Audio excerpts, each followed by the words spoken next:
April 3rd, 2020, a storm hit my life that I never saw coming, and it'll forever be a day that I'll never forget.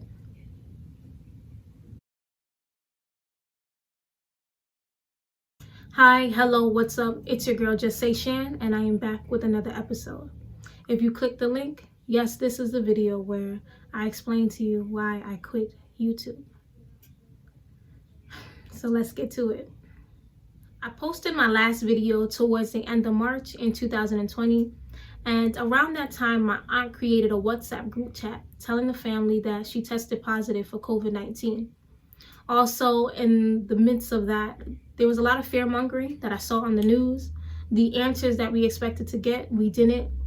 All they did was tell us every day how bad this virus was and how so many people were losing their lives. And for me, that was frustrating. I felt like it didn't do anyone who was going through that any good.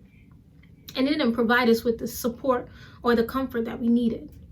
And so I was inspired to put together the video reminding us that no matter how much everyone was saying cancel 2020, 2020 wasn't canceled. And that also as believers, we have a greater hope. So we don't need to look to man for hope, and to also keep connected to our faith. I didn't know that a week later, everything that I said in that video was going to be challenged.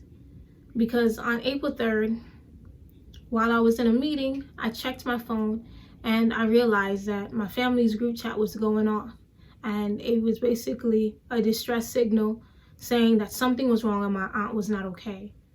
I ended the meeting that I was in and I grabbed my stuff to head out the house. And in the midst of that, one of my cousins calls me and she says, "Where are you?" And I said, "I'm home, but I'm getting ready to leave. I gotta get to Aunty. I saw the messages in the group chat." She says to me, "Auntie Julie passed away." I know in that moment I was saying no, I was crying, I was upset, because I'm like, no, this can't be. I don't understand how. It seemed like she was getting better. And I think that's one of the things with the virus, it may seem like you're doing better and then you could take a turn for the worse out of all of a sudden. But for me, I was just like, no, this can't be. So I rushed as fast as I could to get to my aunt's house, because I guess for me, I heard it, but I was still hoping that it wasn't true. So I got there and I even asked my cousin, yo, is there anything else they can do? Can y'all try again? This is me still in a state of shock. And I had never experienced anything like that. It was raining. It was a very gloomy day. You looked around and you saw all my family, everyone was separated because it's still COVID-19. So you can imagine everyone, you can't be as close as you would like to be. And all I could see is I'm feeling heartbreak, but I see it in the faces of every one of my relatives that were there. And it was a hard pill to swallow. I was strong all the way up until that point, praying, just believing and trusting God that he was going to see my aunt through. Just to give you all some backstory, my aunt had a heart transplant. If you know anything about transplants, people typically don't live past 10 years. And my aunt lived to almost 15 years with her heart. And for me, I'm just like, nah, COVID is not going to be the thing that just comes and takes her out. We have watched her journey through a number of sicknesses, and God proved time and time again, he's performed a number of miracles in her life where doctors don't even understand it, because when they didn't have the answers, God made a way and he healed her body. So I was just sure he was going to do it, y'all.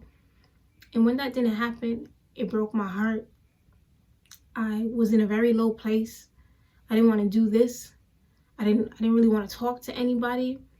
And I didn't know what to come on here and say to you all. I don't just talk just to talk, and I wasn't inspired. I didn't feel creative. And so I just shut down and I stopped. And that is the reason why I walked away. It's because I felt like I lost a piece of me. And heartbreak is real. You feel it physically, you feel it emotionally, you feel it spiritually. And I just needed God to hold me and wrap me in his arms, because I felt so, I guess, alone, and I just didn't understand. I was just sure that this was going to be something that we could laugh about after we got through it. I remember the last time I spoke to my aunt on FaceTime, I said to her, I said, "Auntie Julie, do you think we can fight this at home?" And she looked at me and she said yes. And I said, okay. And I prayed with her. And, you know, I was just encouraging my family because my aunt didn't look like someone who was like sick, but it looked as if she was discouraged. And that is what bothered me, because I feel like everything surrounding the media is what made people feel that way. And I just wanted to encourage her, and I was just continuing to pray. I was praying. Everybody was praying. I know there were so many prayers going out there for my aunt. And even though what we expected to happen didn't happen, God is still faithful. You know, I remember being in prayer meeting one night with my church online, and one of the ministers mentions a story about him praying for one of his relatives that God forgot to heal that individual.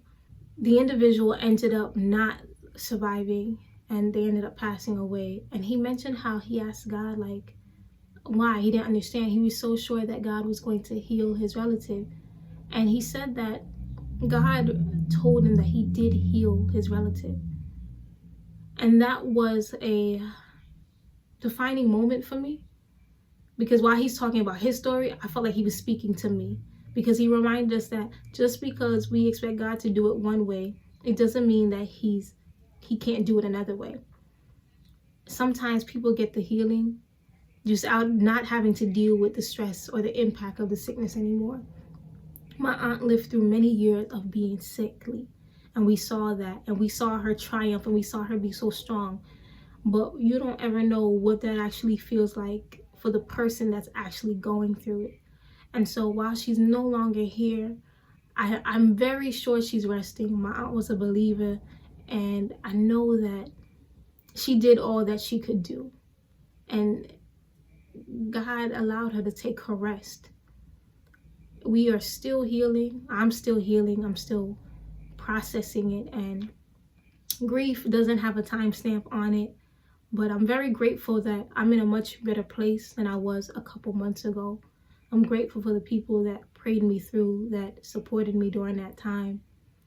But that is why I walked away. I do want to dedicate this video to my aunt. She was a trailblazer. She loved on all of her nieces and nephews as if we were her own. She showed us what it is to be a boss. She was progressive in her thinking. Anything that you could think of, she knew how to do. I put up a post on Facebook where I talked about the jack of all trades, and I said, well, my aunt is the Julie of all trades. And I'm so grateful and blessed to have had her in my life for the number of years that I did have her. I'm so grateful that she left such a beautiful imprint on my life and in the lives of others.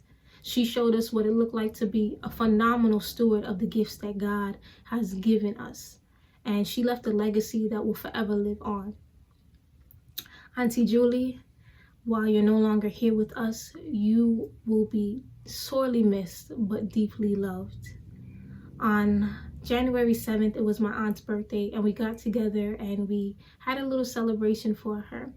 And so the last portion of this video is a beautiful combination of the clips from her birthday celebration and just some photos from over the years. So, Auntie Julie, this one is for you. Rest well, Queen. I love you.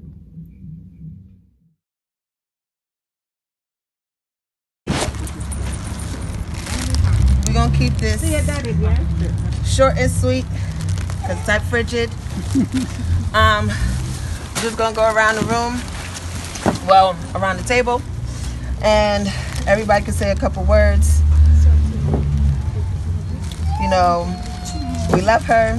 She's truly missed. So it would have been her 49th birthday and stuff. We didn't properly get to mourn her, you know, but we will soon. So I'm gonna give you guys the floor. I'll start. I will just go around. Go ahead and start, Marcia. For those of you who don't know me, I'm Sister Auntie's daughter, and that makes me Julie's sister. Okay, you know my mom was a mom to Lady Julie. She's beloved.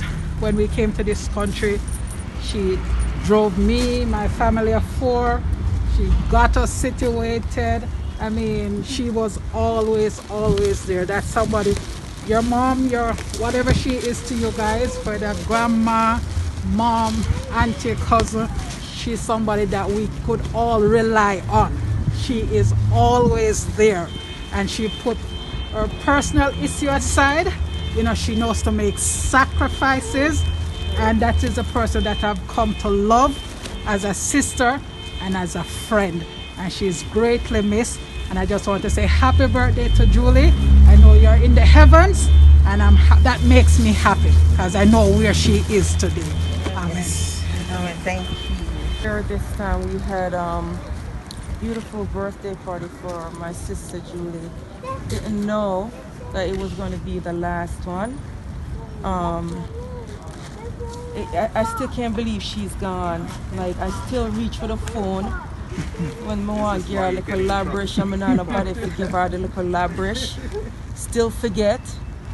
Sometimes I still try to call her at 3 o'clock in the morning. And I remember I used to even call her 3, 4 o'clock in the morning and I say, hey, what you doing? And she used to say to me, wait till me do at this time of the morning. That's Julie. Wait everybody at this time of the morning. I say, anyway, something I can tell you.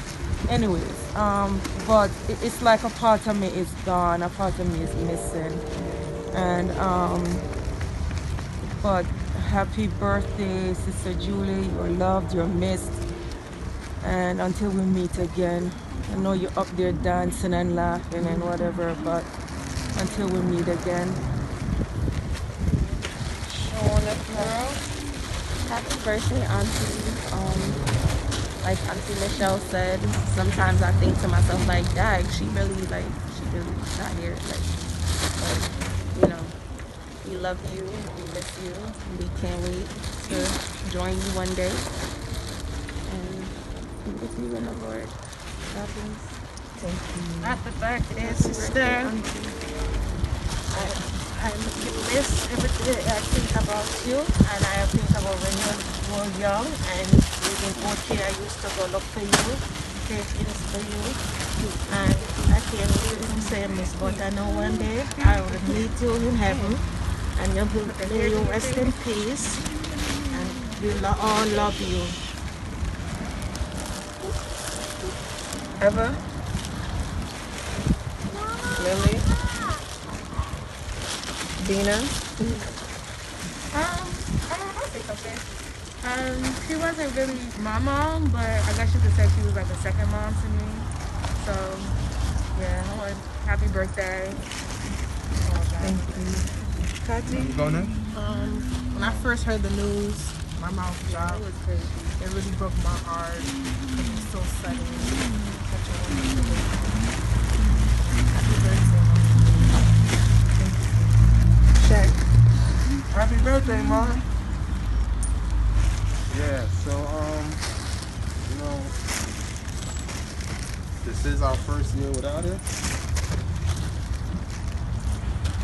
I think that all of us being here, we wouldn't be here if she didn't pass. You know, we probably would have went somewhere, probably did something different. But anyway, I mean, I'm glad we're all here. Okay. As everybody know, I'm the second born.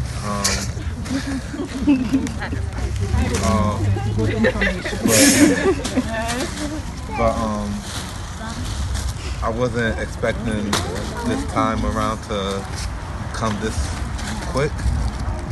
I was still in shock that, you know, I lost somebody that brought me here, that, you know, held me for 9 months and more until I was 27, 26. So,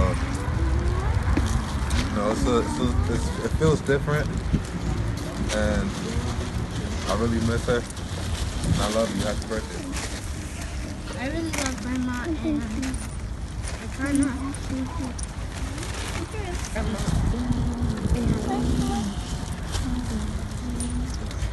I just wish we did more things.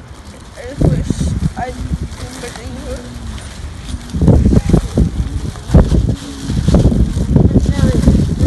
She was very great, and I loved her and appreciate her as much as all of us must have had. Joshua? No? Okay. I just wanted to say that when the second that the news came to me, I didn't know what to do. I was lost. Knowing that she was gone forever, I don't know. I just wanted to say I'm happy for her, where she is right now.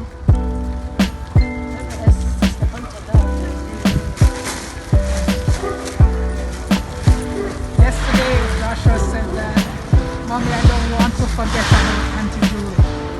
You know, he's so concerned that he will forget her. Y'all ready, son?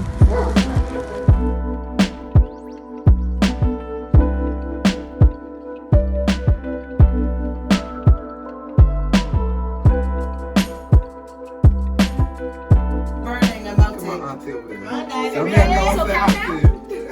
3, 2, 1. Happy birthday to you. I'm going to say 85. Happy birthday to you.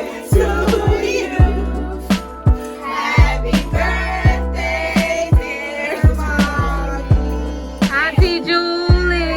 Happy birthday to you. Cha, cha, cha. Remember Julie, no? All right. Come on. All right. I would say the kids blow the candles out, but I was not decided. I will actually want to be fake. I don't want to be fake. Look, all you gotta do is this.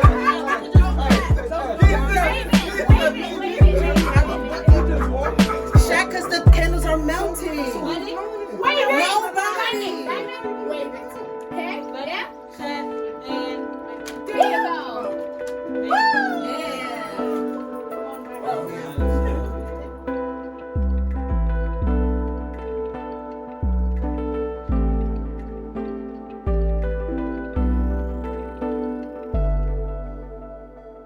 Nobody. I see it. Wait, let me see. I think I was just. I see it. Wait. Yeah. Wait. Relax. Hey. Ready? Whoa. 1, 2. R.I.P. Julie. Cut it, bring it down. Respect to the family. Yeah. CARIB spotlight. Don't wait till it's too late. Every day things change. Always show love. Life too short for your whole grudge. Julie in the sky, no. Wish me coulda called for say hi, no. CARIB spotlight stay strong. Life never make for no weak man, no. God take my pain away, my pain away. I'm praying to you, God, for some better days, some better days. Cause right now things look bad. Take my pain away, my pain away. I'm praying to you, God, for some better days, some better days. Cause right now things look bad. Oh Julie, wish I coulda there, you God know me miss your cooking. Oh Julie, me glad you meet the family, you know say me happy, yeah. Oh Julie, the things where you teach me in the school couldn't tell me. Oh Julie, there's nobody like you. Take CARIB pain away, his pain away. He's praying to you, God, for some better days, some better days. Cause right now things look bad. Take his pain away, his pain away. He's praying to you, God, for some better days, some better days. Cause right now things look bad. Yeah, CARIB spotlight. Stay strong. Julia, watch you. Yeah, man, she a fly high in the sky. You don't know she love you. Yeah. Just send her blessings. CARIB spotlight. The right light.